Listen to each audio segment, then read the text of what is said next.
I'm at the Little Caesars Arena watching Detroit Red Wings versus the Montreal Canadiens, and you're watching Post to Post.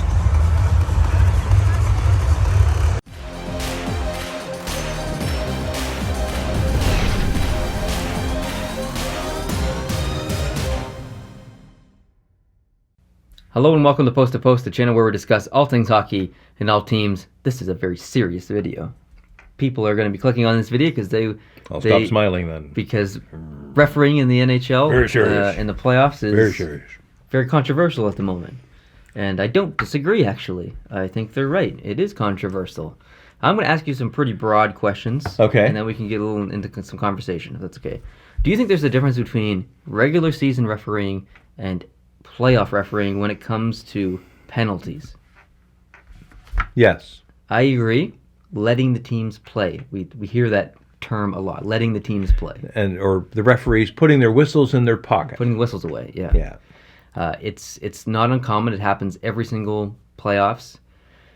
And why that's frustrating, it's not because it's different than the regular season. It's because you'll be watching one NHL playoff game and they'll be letting them play, not calling stuff, and you'll flip the channel to another playoff game going on at the exact same time, and they're calling everything. Yeah. It's so inconsistent. It depends on what referee you get. That's not fair to the teams. So to me that's the really frustrating part. Yeah. That's not even including what should or shouldn't be a call, just based on that whole premise alone.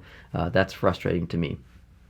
I don't mind that they put the whistles away in the playoffs. I like that. I like that too. And sometimes it changes even during the course of a game. What the refs decide they're going to do. They may be trying to manage what's happening on the ice. Mm-hmm. They may be trying to manage the chemistry of the game. Because early on, maybe the first 10 minutes, they'll let almost anything go.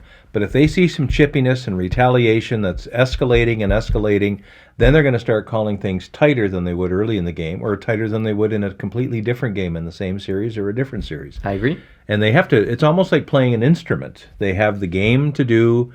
It's hard for them. And I don't envy the refs at all, or the linesmen. And I think the linesmen need to be part of this discussion too. Mm-hmm. I don't envy them because they have 18,000 critics right in the building with them and millions more watching on television. And I don't know if I could do the job I do with 18,000 people staring at me. Probably not. So you have to have a certain kind of personality to be a ref, and I think they do largely a very good job. I agree. The things that they do right, nobody compliments them on. Yep. It's the hardest job in the world. Yeah. So it's very frustrating for them, for us, for everyone. Mm-hmm. They're human. They're going to make mistakes, just like anyone else. Yeah. Question number 2. Okay. And do you think there's league favoritism? Do you think the NHL is going to the refereeing association or whatever it's called and telling these refs to, hey, we want Chicago to win tonight? No. I don't either. Some people do. I think that's a little bogus. I don't know, even the people who do believe that, I don't know what they would use as evidence of that. There used to be a belief, I think, by some that the team that was ahead needs to be brought back into line, or they wanted to go 7 games and the refs are going to even things up. Occasionally a referee will call an even up penalty. If they call a penalty that they know afterwards was a bad penalty, mm-hmm. and I've seen a few where the head swings back with the high stick. There was one a couple of nights ago where the player actually was hit by his own stick. Mm-hmm. The opposing player had lifted his own stick, and the player kind of, not unintentionally, but he was hit in the face with his own stick, and back he goes in the big dive, and the guy who didn't even high stick him got the penalty. And when the referees see that on the big jumbotron, they know they've been played. Oh, crap. Yeah, they know they've been played. They know they've been made a fool of, mm-hmm. and they will find a way to fix that. But I don't think it's an order from the league. I agree, and I don't know how it can be, because the league kind of technically works for the owners.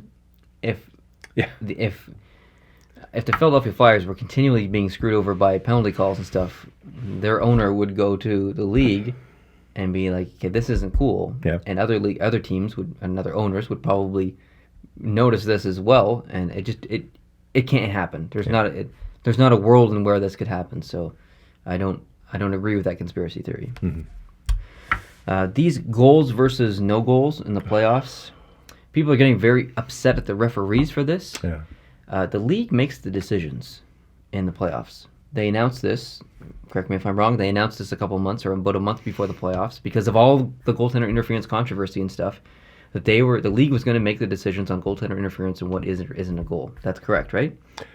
I'm not sure I heard it that way, but the league was going to play a much bigger role and a much more consistent role in that particular thing. Mm-hmm. But there are other calls that are made at the net, whether it's did the puck cross, Right. was there offside? That's a linesman call. Was there some other thing? Was the stick too high before it went in? Did it bounce off someone's glove? Was there a kicking motion? I don't think the league makes all those decisions. The refs might use the replay to make their own decision, but I don't think that comes down from the league. I thought the league handles all goaltender interference calls now, and what is or isn't a goal. I'm not sure that they do. I thought they made that decision. I'd like it if they did, and I'd like it if the same crew did the call for all the games. Like the game where the Pittsburgh-Washington game where the puck was across the line. Oh yeah. And they called it no goal. I think the league made that decision. So I don't think the referees made that decision. I think the league made that decision. Did you see the explanation afterwards though about the puck across the line and maybe it wasn't across? No. Just because of the fact the line is painted and then there's this layer of clear ice, and when the puck is over the line, if you're looking at it from an angle, you see space between the puck and the line, but that space is actually vertical space, not horizontal space. And they made a physical argument that that could still have not been across the line. Interesting. I thought it was a snow argument, that there was snow on the blue line. So it looked like there was white in between the blue line and the puck, because there was puck, a little bit of snow, still on the blue line, and then blue line. So when you're looking at it from this angle, it looks like there's white in between the blue line and the puck. Where's the blue line? Or the red line. The red line. The red line. Whoa! You were losing me there for a minute, buddy. The red line. Okay. Anyway. Yeah. You know what I mean? I know what you mean. Yeah. So. Yeah. That's. It's tough. It's tough. I think it was a goal. I think it was a goal. That's my opinion. I think it was a goal. Yeah. If you don't, I don't think it would have changed the game any. They were down 4-1 at that time, I believe. The angles I saw during the play, or just after the play, when we're watching live and we still don't know, all those angles to me were inconclusive to call it a goal. Right. Now, if that's the play, I think where at first, I don't know who the commentator was, probably Gary Galley or somebody, thought that the ref had waved no goal. I think that's no goal. But what he actually did was this, which is stop the play. Right. I'm whistling this dead.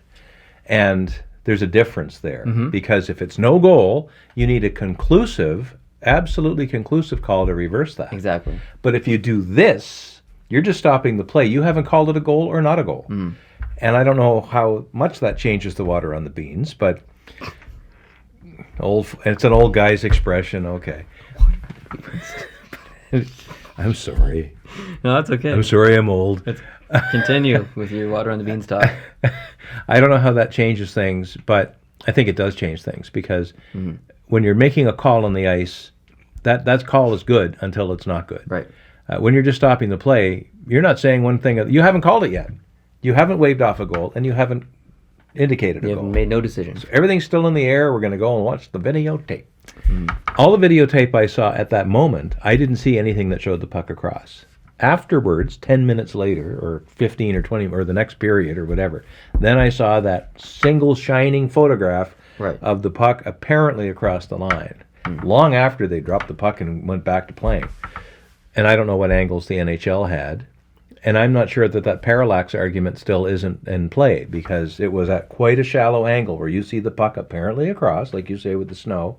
That could have just been the puck still over, like right here, for instance. If I'm back here, it looks like my thumb is right over the table. But I go like this, and it's not. And I understand. It's one of those things. I understand. I don't know. Okay. It's a game of millimeters. But I wish for that thing, and we've talked about this before, I wish that there was some sort of electronic feature in the puck itself. They tested this in the All-Star game last year, and I think this year, but they have not implemented it in the NHL. There's obviously still some issues, electronic issues or something going on with it. It's not reliable, so they have not implemented it yet. obviously. The weird thing is, and we don't have a puck here to demonstrate, but if the goal line is an inch or two thick, if the puck is on its end and it's only just a little ways across, that's a good goal. Right. If the center of the puck is laying flat and there's still some on the goal line, it's not a goal. Right. And I'm sure that the electronics could figure that out. And it would be instantly the goal light would come on if the puck got in the net, and it wouldn't if it didn't. Replays are great, but obviously even with replays, we're still getting these things wrong. We haven't not perfected it yet, basically. Yeah. I wanted to make a note on one thing that really bothers me, and you see it. You don't see it all the time, but you do see it. You'll see a physical play or an infraction or something like that, and there's a referee right in the corner, right in front of it, and they don't call it. Mm-hmm. And then the penalty's called from the referee that's way out there on the other side of the blue line, so far away. Mm-hmm. That really frustrates me, because if the referee that's right in front of the play doesn't call it, how can the referee out there feel good about calling that penalty when he knows that his colleague is right in front of the play and didn't call anything? I know. That's what frustrates me, those plays. You don't see it often, like I said, but you do see it. You've seen that before, right? I have. Okay. Saw it last night. The non-calls versus calls, there's definitely been some bogus calls these playoffs. Last night's games there were some. The night before there were some. The previous series there's some. I don't think there's any. I still don't buy into the fact that we lost this game because of the referees. There's so many other factors that go into losing a game, and you can't blame the refs for that. Are they a contributing factor sometimes with some bad calls? Absolutely. Sure. Were there calls that could have gone against you and hurt you? Definitely. To me, it all balances out over a series, so I don't put too much weight. That's an important point to make. If we can accept the fact that there's not a conspiracy on the go, that there's not the fix isn't in against a team, then we're back to the position of the quality of the refereeing. If the quality is a little bit low, that'll distribute itself evenly among both teams. There will be bad penalty calls, bad decisions made on the ice by the officials, and they will be roughly equivalent to both teams over the course of a 6 or 7 game series. So, yes, each individual game, a team might have something to complain about, but things tend to even out. These referees aren't their own bosses. They have people to answer to, and they have meetings after every single game. So they get report cards just like everyone else who has a job, and they get spoken to by their superiors, and there's no way that they could go through an entire series and favor one team. They wouldn't be allowed. They would be fired like anyone else would be fired in their job if they did anything like that. So. And there are over 30 referees in the NHL and over 30 linesmen in the NHL, because they have to have enough referees and linesmen to staff every game in a maximum night schedule. So that's 15 games right now, can be played at any one time. So you need a full crew of 4 times 15.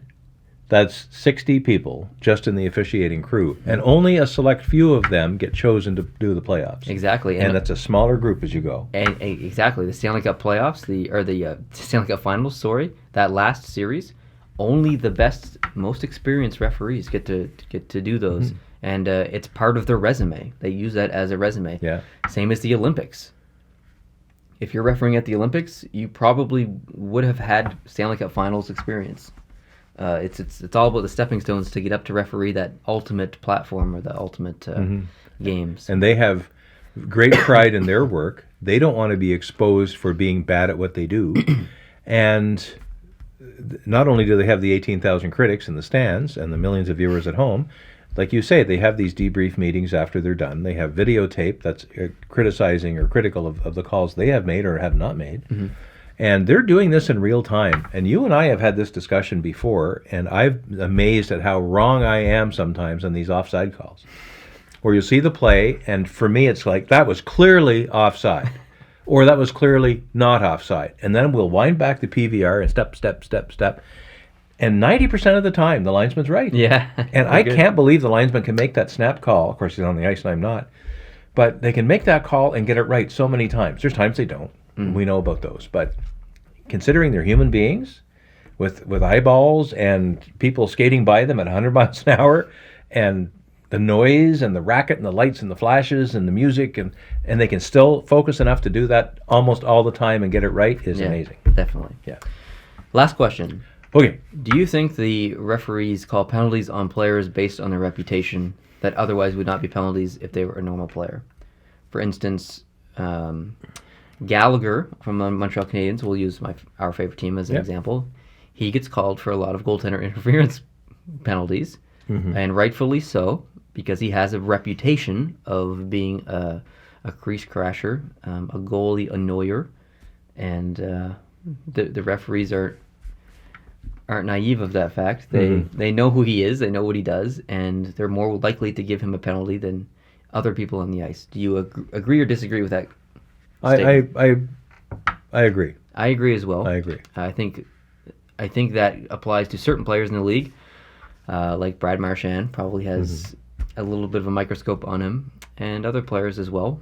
I think Corey Perry probably has that same kind of thing too. The pests, Kessler, people like that. And I think in most cases, the focus on them is not misplaced.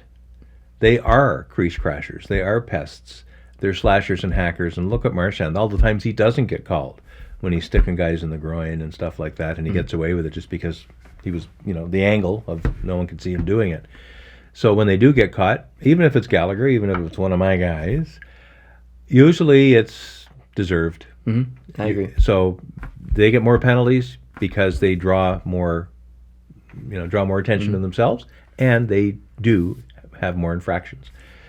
But I will agree, though, with the premise of the question that there is an increased focus on those guys because of their past behavior, and the refs are going to watch them closer. And how do you feel about entitlement on the ice when it comes to players getting called for penalties, and clearly it's a penalty? Everyone else on the ice knows it's a penalty, but they can't accept it. Like I used the example PK Subban the other night. Yeah. I don't know if you watched that game. Did you? I did. And you didn't watch that video because you don't watch the post-to-post videos anymore? I didn't say that. But I watch as many as I can, but I you. can't watch them all. In the video, I basically called PK out a little bit for doing a little bit of whining and being entitled and stuff, and I think he has been. I know he has been. I said it in the video. But there was a play that he high-sticked someone, and he didn't think it was a high-sticking penalty. Clearly, it was a high-sticking penalty, and he was the only one on the ice that didn't think it was, and he was very entitled. And there are certain players who do that in the league. Yeah. Andrew Shaw, use my favorite team, for example, Montreal Canadiens. Andrew Shaw does that. He'll take a penalty, and then he'll look at the refs like he did nothing wrong, and he clearly did. It happens. I'm not being harsh on PK Subban, the Nashville Predators. I just picked on my own team there, a player on my own team, so I'm not being biased. And sometimes it just comes down to being undisciplined. Like, did you see when Pekka Rinne swung around the stick? And slash? Like that's. And he had a very long conversation with the referee afterwards. Yeah. In front of the net. That doesn't happen because usually the referee's like, here's my call, here's what it is. If you don't like it, too bad. That's the call. There's no conversation. Let's play hockey. Because usually by then the guy he's talking to is in the box and there's a big piece of glass in between him and the ref. In the case of Rinne, someone else has to serve it. So Rinne's still standing there engaging with the ref. The referee showed a lot of patience and respect, I think, towards Rinne because Rinne's an experienced goaltender, experienced player in the league. They stood there and had a conversation probably a good 30 to 40 seconds. Oh, yeah. They were arguing a little bit, obviously, but that's a benefit that Rinne had that most players don't get. And I believe it was because you don't see goaltenders get called very much of that stuff. So no, of course, he got a bit of a slash before he delivered that swing around, too. He did, but not to that extent. Not to that extent. Like so that was a very undisciplined play by Pekka Rinne. It really was. Very uncharacteristic play by Pekka Rinne. Yeah. And I think the ref, I don't know what the conversation was. Maybe they have one of them mic'd and we'll find out some other time in a special show. But if I were the ref, I'd be like, you're lucky that you're out here still able to talk to me. And it's really good for you if you shut up right now, or I'm going to tap the top of my head and you are going off the ice. That's right. And that's what I would have said. And I would have skated away because I'm not going to stand there and debate some guy. It wasn't a small slash. Swung his stick. It wasn't a small slash. Yeah, it was a pretty heavy slash from a goalie stick, which is bigger than a normal stick. And he really didn't fully connect with him either. Like it was more of a got him at the end, at the follow-through. It could have been grim. And that's not his style. He was a frustrated guy at the time. It's uncharacteristic, but even the uncharacteristic ones, you've got to call them. Everyone makes mistakes. Everyone's emotional in times and stuff. And Pekka Rinne's no exception. And I love the guy, so I don't like him any less because he did that. I just, people make mistakes. So. How much of a role do you think coaches can play in trying to curve the game away from what the referees are trying to do? I guess that's a very stupid way of asking the question, but do you think the coaches have any influence on not so much the penalty that was just called or not called, but on the next penalty? So, for example, Peter Laviolette loves to yell at referees. Yeah. Because he yells at referees, that referees isn't going to call something in their favor in the future. That it could be that, or it could be the case of Gerard Gallant in last night's game, where the first San Jose goal came on a play in which a Vegas defender was interfered with. Like, he was hit. He didn't have the puck. He was hit and taken out of the play. Right. And then it was a Logan Couture, whoever it was, skated around and scored or started the play that ended up in the goal. Gallant was like this on the bench. Come on, you should have called interference. Oh, right. And the Sorensen goal. in the very next minute, the same kind of play was happening, and the pick was on. Down goes a Vegas Golden Knight, and they called interference. And I think the two plays were very, very similar. One was called a penalty. The second time, after Gallant complained, the first one wasn't. Okay. And San Jose plays that kind of hockey, and that's a bad thing. San Jose tries to make sure that they've talked a lot last night about the man-on-man, right? Mm-hmm. And Right. San Jose tries to interfere with that man-on-man thing by getting in between the two guys. And when you do that, if one of them doesn't have the puck, you're really interfering, whether you get called for it or not. Right. They started calling it last night, and that might be something that will continue the rest of the series. I don't know. They're good at it, though, eh? They're very good at Yeah. it. Very good San at it. Jose's sneaky little things that they do that are very good. Well, the first interference thing, when Gallant was doing that, I had watched the goal. I did not see it happen. In the replay, I saw it happen because my attention I was thought they were drawn going to to it. call a trip on it at Yeah. first. But so I think the coaches, when they get up on the bench, as long as it's not stupid, like Gallant is not a yelly, screamy guy. That's So right. when he's upset, it's because he has a reason to be upset. And I think the refs probably pay more attention to that than they do to some guy like, Torts. Right, you I know, agree. Whose collar is coming unbusted all the time because of the blood flowing into his brain. I agree. It's just awful. So if you're good at it and you play it, when you play that card at the right time, you might get a change in behavior of the refs. So good for them.